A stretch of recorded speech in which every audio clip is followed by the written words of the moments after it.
टिटवाळ्याजवळ आंबिवली परिसरातून एक अत्यंत सुन्न करणारी आणि धक्कादायक घटना समोर आली। गेल्या 2 ते 3 वर्षांपासून रिलेशनशिपमध्ये राहणाऱ्या तरुणानं आपल्या 22 वर्षांच्या प्रेयसीची अत्यंत क्रूरपणे मारहाण करून हत्या केली। रुखसार अन्सारी असं मृत तरुणीचं नाव असून सतीश उर्फ गुड्डू वाघे असं हत्या करणाऱ्या आरोपीचं नाव आहे।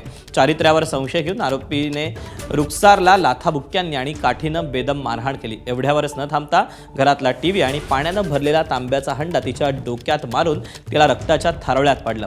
या घटनेनंतर गंभीर जखमी रुखसारला घेऊन तिचे नातेवाईक आधी टिटवाळा आणि नंतर उल्हासनगरच्या सेंट्रल रुग्णालयात पोहोचले, मात्र डॉक्टरांनी तिला मृत घोषित केलं। संतापजनक बाब म्हणजे हत्येनंतर रुग्णालयाबाहेर फिरणाऱ्या नराधम आरोपीला मुलीच्या नातेवाईकांनी पकडून चांगला चोप दिला आणि पोलिसांच्या स्वाधीन केला।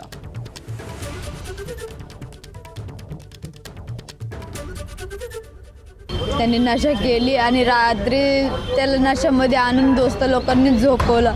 सकाळी त्यांनी बघितलं बिस्ताऱ्यामध्ये तिला ना डायरेक्ट उठला। पहिले त्याला मोठी टीव्ही टाकली तिच्या डोक्यामध्ये, तर तिथंच फाटलं डोकं बिकं। नुसता त्याचा शक लावत होता, दारूचा धंदा होता त्याचा, गिऱ्हाईक येत होते प्यायला। याचं त्याचं शक लावायचं तिच्यावरती, शक लावून मारायचं तिला। काय ते पाण्याचा हंडा तिच्या डोक्यात टाकला भरलेला आणि टीव्हीला डोका आपटला तिचा। काय मागणी तुमची? आमची मागणी अशी आहे की तो आहे ना लाईफ टाईम त्याला सजा भेटायला पाहिजे। आम्हाला आहे ना न्याय पाहिजे। आमचा घरचा गेला आहे ना तर तो पण कधी बाहेर यावा नाही।